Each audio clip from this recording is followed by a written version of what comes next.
여러분 안녕하십니까. 조주현 위원입니다. 요즘 중국이 굉장히 혼란 속에 빠져 있는 것 같습니다. 정치적으로는 오는 11월 8일 날 권력이 교체가 되는데요. 그것이 상당히 그 일정을 잡는 것조차도 여태까지 불투명했었고, 지금 현재도 어떻게 바뀐 정부가 나타날지 아직 가늠하기가 좀 어려운 측면들이 좀 있습니다. 또 경제적으로도 요새 굉장히 중국이 힘듭니다. 중국이 경제 성장률이 아마 올해 7%대로 떨어질 것 같은데요. 개혁 개방 이후에 중국의 연간 경제 성장률이 7%대로 떨어지는 것은 처음입니다. 이것은 중국 정부로서는 굉장히 좀 아픈 일입니다. 대외적으로 중국말로 맨스라고 하죠. 체면을 굉장히 중시하는 중국 정부에서 자신들이 내세웠던 성장 목표를 달성하지 못한다라고 하는 것은 중국 정부, 중국 사람들의 특성상 굉장히 아주 이례적이고 쉽게 상상하기 어려운 일입니다. 그만큼 어렵다는 뜻이죠. 오늘은 그래서 중국의 정치와 경제가 왜 혼란 속에 빠져 있는가 하는 것을 한번 여러분들하고 얘기해 보겠습니다. 우선 경제적인 측면에서 보면 말이죠. 아까 말씀드렸다시피 곧 3분기 이제 GDP 성장률이 발표가 되겠습니다만 아마 7.5% 안팎으로 나오지 않을까, 또는 그보다 좀 밑으로 나오지 않을까라는 것이 일반적인 생각입니다. 굉장히 좀 우리가 기대했던 그것보다는 좀 낮은 수준이 될 것이다라고 하는 것이 일반적인 전망인데요. 특히 수출 같은 경우에 말이죠. 7월하고 8월에 모두 한 자리 숫자 1.0%와 2.6%의 성장률을 각각 기록했어요. 이것은 말이죠. 작년, 원래 중국이 굉장히 잘 나가던 시기에는요, 수출 증가율은, 매월 20% 이상, 기록을 하는 것은 아주 다반사였습니다. 20%의 신장률은 아주 흔한 일이었어요. 그런데 지금은 1%대, 그것도 굉장히 낮은 수준의, 한 자릿수, 그것도 아주 낮은 수준의 한 자릿수를 기록하고 있기 때문에 중국의 수출이 얼마나 어려운가라고 하는 것을 알 수가 있습니다. 원인은 여러분들도 잘 아시다시피 해외 시장이 워낙 침체되어 있기 때문이죠. 유럽하고 미국이 경제가 워낙 살아나지 못하고 있으니까 수출이 줄어드는 것은 너무나 당연한 일입니다. 문제는, 이것이 이제 장기화되는 것이 문제인데요. 중국의 GDP, 에서 이게 수출이 차지하는 비중은요, 투자와 함께 90%가 넘습니다. 90%가 넘는 그런 수준을 가지고 있기 때문에 수출이 줄어든다라고 하는 것은요, 중국 경제가 굉장히 힘들어진다. 정말 우리가 생각하는 것보다도 훨씬 더 힘들어진다라는 것을 의미하게 됩니다. 2008년에는 이러한 현상을 어떻게 극복했냐면 중국 정부가 돈을 풀어서 극복을 했어요, 사실. 그래서 내수를 부양한다. 투자를 했죠. 그때 약 4조 위안. 우리 돈으로 약 800조 원 정도를 풀었습니다. 실질적으로 각 지방정부가 더 풀었다, 어쩌다 하는 것까지 합치면요, 그보다 더 많은 액수가 풀렸을 수 있습니다. 지금 중국 정부가 당면한 딜레마가 바로 거기에 있습니다. 2008년에 워낙 많은 돈을 풀었어요. 당시에는요, 우리가 글로벌 경제가 그런 위기를 맞이한 게 아주 흔한 일이 아니잖아요. 그래서 전 세계에서 중국 구세론, 중국이 세계를 구해야 된다는 중국 구세론이 그때 득세를 했습니다. 중국도 이에 맞장구를 쳤죠. 그래서 4조 위안이라는 돈을 한꺼번에 풀어버린 겁니다. 도로를 깔고 철도도 놓고 공항도 짓고 하는 내수 기반을 건설을 막 일으키면서요, 중국의 내수 기반을 살렸고, 그래서 전 세계 경제가 중국에 의존해서 다시 성장 동력을 회복할 수 있도록 한 것이 중국 구세론의 핵심인데, 중국은 말로는 중국 구세론을 감당할 만한 능력이 없다고 했지만 중국 경제 자체가 워낙 힘들었기 때문에 4조 위안의 돈을 풀었고요. 결과적으로 세계 경제는 중국에 의존해서 약간의 성장 동력을 확보하는 그런 결과를 갖게 됐습니다. 그런데 그것이 이제 완전하게 세계 경제가 리커버리 되지 못하고 이번에 다시 금융위기가 왔죠. 근데 중국으로서는 돈을 또 풀 수가 없는 그런 상황이죠. 그러기에 굉장히 부담스러운 상황입니다. 4조 위안이라는 돈을 이미 풀어놨기 때문에 부동산 가격이 폭등했고요. 물가도 많이 올랐고요. 특히 부동산 가격의 폭등은 말이죠. 중국에서도 뭐 우리나라 주식시장이 막 폭락하면은 사람들이 막 뛰어내려서 뭐 자살을 시도하고 하는 것처럼 중국에서도 2008년 그때는 말이죠. 돈이 많이 풀리면서 막 부동산 가격이 폭등하고 그러니까 그것을 못 산 사람과 산 사람들 사이에서 굉장히 많은 갈등이 일어났습니다. 부동산 투기가 막 일어났고요. 그러다가 또 폭락을 했죠. 그러니까 빚을 내서 집을 산 사람들은 뛰어들어서 자살을 하기도 하고요. 원자바오 청년은 최근까지도 어떠한 일이 있어도 부동산 시장은 안정시키겠다라고 이렇게 강조를 하고 있습니다. 그것은 바로 사회적인 안정을 해치는 그런 수준까지 부동산 시장이 흔들리고 있기 때문입니다. 따라서 중국 정부가 지금 돈을 많이 푼다라고 하는 것은 아주 대단한 결단이 아니면 어렵습니다. 그런데 중국 정부가 정말 좀 마음속으로 화가 날 만한 일이 하나 있어요. 그 소위 말하는 미국의 양적 완화라고 하는 거죠. 미국이 매월 400억 달러씩을 무제한 찍어내서 돈을 풀겠다고 이렇게 밝히지 않았습니까? 벤 버냉키 FED 의장은 그 별명 헬리콥터 벤이라는 그 별명처럼 헬리콥터 위에서 아예 돈을 뿌리겠다. 그래서 경기를 살리겠다라고 했고요. 유럽에서도 단기 채권을 3년 이하 단기 채권을 유통시장에서 원하는 나라의 단기 채권은 무제한 사주겠다라고 하면서 돈을 풀기로 했죠. 근데 중국은 하다 보니까 미국하고 유럽이 동시에 막 돈을 풀기 시작한 거예요. 근데 여기에 맞장구 쳐서 돈을 풀지 않으면 위안화 가치가 계속 올라가니까 수출은 더 힘들어지죠. 그래서 돈을 풀어야 되는데 그런데 내부 사정은 지금 풀 수 있는 여건이 아닌 거죠. 부동산 가격이 폭등하면 물가가 폭등하면 가뜩이나 권력 교체기를 앞두고 있는데 사회가 불안정해질 것이고요. 그래서 그것을 컨트롤하기가 어렵죠. 중국 공산당 정부, 공산당의 가장 큰 그 졸린 목적은 뭐냐면 공산당의 집권을 영구화하는 겁니다. 그래서 그것이 기반이 흔들리는 것은요, 결코 어떠한 것이든지 받아들이기 어렵습니다. 따라서 부동산 가격을 흔들리게 하는 돈을 푸는 정책은 지금 취하기가 굉장히 어렵습니다. 그래서 중국 정부의 딜레마가 거기에 있는 겁니다. 경기 부양을 하기도 어렵고 그렇다고 안 하고 놔둘 수도 없고 성장률은 계속 떨어지는데 그래서 이러지도 못하고 저러지도 못하는 상황에 지금 몰려 있습니다. 이것까지는 거시경제 우리가 여태까지 배운 이론에 근거한 것들이고요. 여기에 중국의 특색에 따른 또 하나의 현상이 있습니다. 그것은 말이죠. 중국의 그 거대한 기업들 있지 않습니까? 중국 경제의 중요한 주체인 기업들, 그 기업을 경영하는, 특히 국영기업, 뭐 공기업, 이들 경영하는 사람들은요, 전문 경영인이 아닙니다. 정치인들입니다.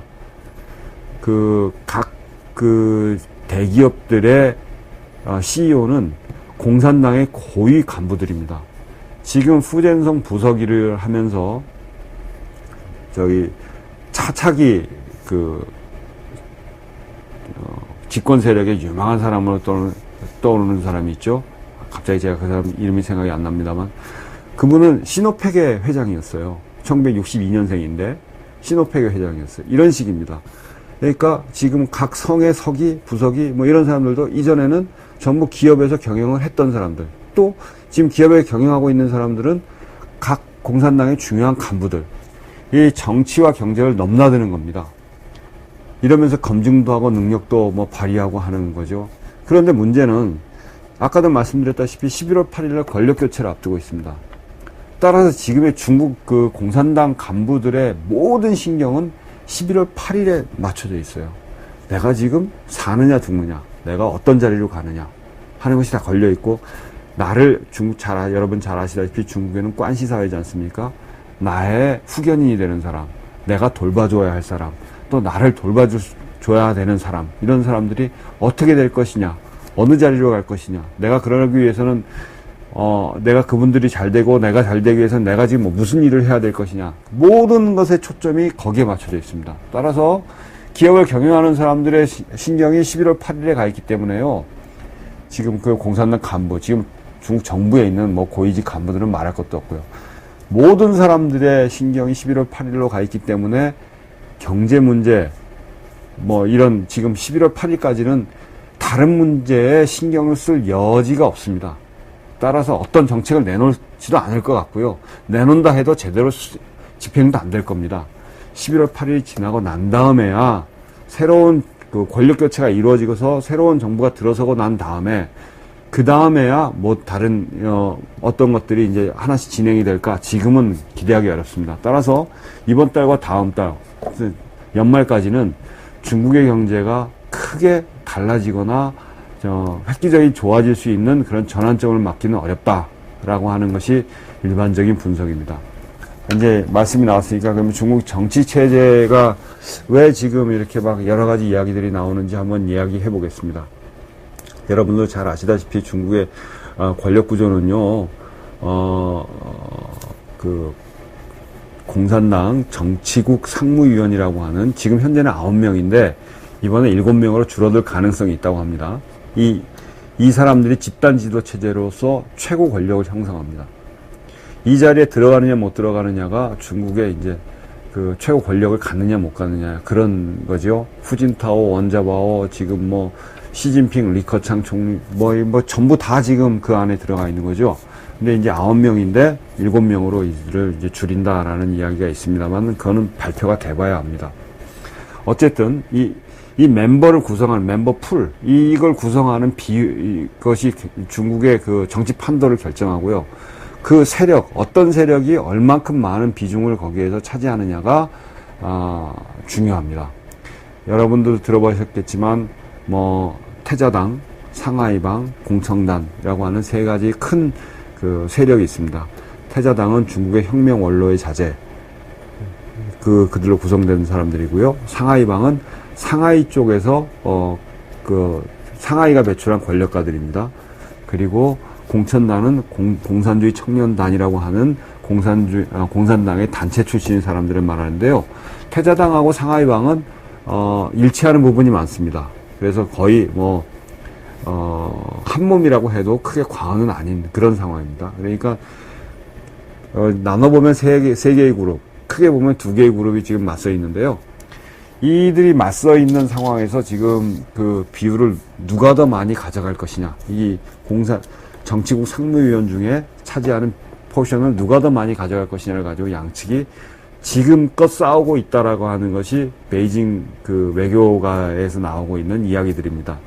사실 제가 2007년에 요 전 공산당대회는 5년에 한 번씩 합니다. 그러니까 2007년에 공산당대회를 제가 베이징에서 목격을 했는데요. 그때는 지금처럼 이 정도까지 불투명하지 않았습니다. 지금 이 정도 시점이 되면요. 누구가 대충 정치국 상무위원이 될 것이다 라고 하는 이야기들이 나왔었고요. 그 다음에 일자도 좀 더 일찍 공개가 됐었고 상당히 많은 것들이 예측 가능했었습니다. 짐작이 가능했었는데 이번에는 짐작하기가 좀 어렵습니다. 하다못해 이 정치국 상무위원의 숫자가 9명이냐 7명이냐도 지금 불투명하고요. 그 다음에 누구 매일 바뀌죠. 뭐 왕양이 들어간다, 리윈산이 들어간다, 다시 왕양이 들어간다, 다시 리윈산이 들어간다. 그리고 지금 그것을 놓고 지금까지도 계파 간에 협상을 하고 있다. 뭐 장점인이 나서가지고 그것을 뭐 어떻게 했다. 뭐 여러 가지 그 설들이 계속 돌고 있습니다. 왜 여기 설만 도냐고 이제 여러분이 생각하실지 모르지만 중국의 언론은 공산당의 선정기관이지 우리나라와 같은 언론기관이 아닙니다. 따라서 뭐 자기들만이 뭘 취재해서 특종으로 보도한다 이런 것은 있을 수가 없습니다. 또 이럴 것이다라고 미리 추론해서 보도하는 것도 없습니다. 그건 절대 있을 수 없고 공산당이 발표하는 것만 보도하기 때문에요. 그 중국 언론에 의해서는 그것을 알아내기가 어렵습니다. 우리가 그래서 이 중국이 지금 현재 왜 이렇게 정치적으로 많은 혼란이 쌓여 있느냐라고 하는 것은 아마 그 정말 후진적인 그 정치 시스템, 그 관료주의적인 그들이 가지고 있는 그 공산당의 관료주의 그리고 그들의 집권욕 이런 것들이 어우러져서 이제 나타나고 있는 현상인데요. 마오쩌둥하고 등소평 시대에는 절대적인 1인 카리스마가 있었기 때문에 사실 정치국 상무위원이라고 하는 것이 존재는 하긴 했습니다만은 유명무실했습니다. 1인 집권이었죠. 그러나 장점인을 거치고 후진타오를 거치면서 그 1인 카리스마 시대가 지나가고 결국에는 집단지도 체제 모든 사람들이 찬성해야 집행을 할 수 있는 그런 집단지도 체제로 지금 전환이 되고 있습니다. 그런데 이제 여기에서 지금 계파 간의 갈등이 여러 가지로 나타나고 있는데 우선 아까 말씀드렸듯이 9명이냐 7명이냐 그 다음에 누구를 앉힐 것이냐 하는 그것과요. 또 한 가지 중요한 것이 있습니다. 군사위원회 주석을 누가 가질 것이냐 하는 건데요. 그 군사위원회는요, 예전에 마오쩌둥이 그런 얘기를 했죠. 권력은 총구에서 나온다. 따라서 이 군사를 누가 관장하느냐가 굉장히 중요한 겁니다. 지금 후진타오가 군사위원회 주석입니다. 그전에는 장쩌민이 주석을 했었죠. 근데 장쩌민이 후진타오에게 승계를 해줄 때 군사위원회 주석직은 2년 동안 승계를 해주지 않았습니다. 국가주석은 후진타오지만 군사위원회 주석은 장쩌민이었어요. 2년간. 그것은 굉장히 중요한 의미가 있습니다. 권력을 완전히 다 한꺼번에 넘겨주지 않는다라고 하는 거죠. 이번에 지금 시진핑이 뭐 한 보름간 어디 실종이 되고 뭐 나타나지 않고 이랬던 그 배경은 시진핑이 사실 뭐 수영을 하다가 뭐 심장 쪽에 좀 문제가 생겨서 거기에 약간의 작은 수술을 했다라고 하는 것이 정설입니다. 그러나 거기에는요, 일찍 더 나올 수 있음에도 불구하고 후진타오가 군사위 주석을 장쩌민처럼 자기가 한 2년간 계속 보유하겠다라고 주장을 했기 때문에 거기에 대한 반발로서 사보타지 한 거다. 업무를 사보타지 했다라고 하는 그런 설명도 지금 나오고 있습니다. 따라서 이 군사위 주석을 누가 갖느냐라고 하는 것도 지금 중국의 앞으로 정치 판도를 바라보는 중요한 관전 포인트가 됩니다. 중국의 정치 판도가 사실 뭐 지들끼리 사람을 뽑고 어쩌고 하는 건데 우리에게 왜 이렇게 중요하냐라고 물으실지 모르지만 그 정치 세력에 따라서요, 경제 정책의 방향이 완전히 달라집니다. 그건 무슨 말이냐면요, 그 정치적으로는 아마 크게 다르지 않을 겁니다. 공산당 1인 집권을 공고히 해야 한다는 것과 그 다음에 대외적으로 중국의 위상을 높이기 위해서 힘의 중국을 과시하려고 한다는 것, 이 두 가지는 아마 앞으로 계속 견지가 될 겁니다. 기회가 있으면 왜 그런지에 대해서 나중에 말씀드리겠습니다. 다만 경제적인 부분에 있어서는 이 세력 간의 약간의 생각이 다릅니다. 태자당이나 상하이방은 성장을 우선해야 한다는 건 주장입니다. 지금 중국이 뭐 고도 성장을 해왔지만 빈부격차도 크고 한데 일단 파이를 키워서 나중에 나눠 먹을 수 있는 파이를 훨씬 더 많이 키워야 된다라고 하는 것이 태자당과 상하이방이 가지고 있는 그런 생각이고요. 공산주의 청년단은 공산주의의 원리주의자 쪽에 조금 가깝습니다. 빈부격차 문제가 우선 가장 큰 그들이 해결해야 될 숙제로 생각을 합니다.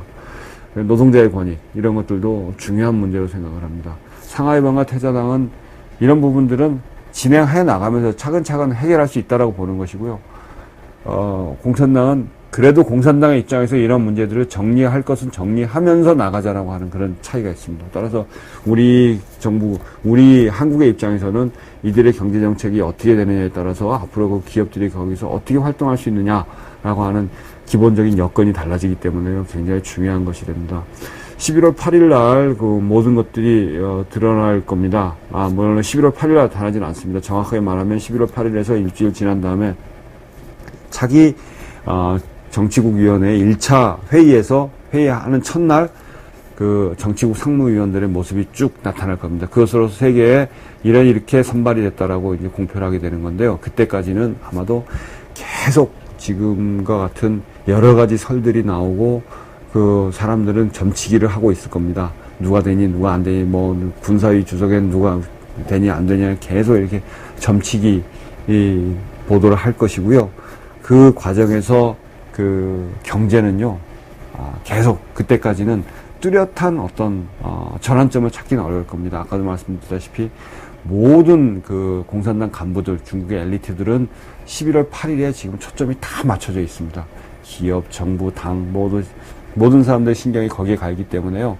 지금 어떤 정책을 만들거나 어떤 정책을 집행하거나 할 수 있는 그런 상황은 아닙니다.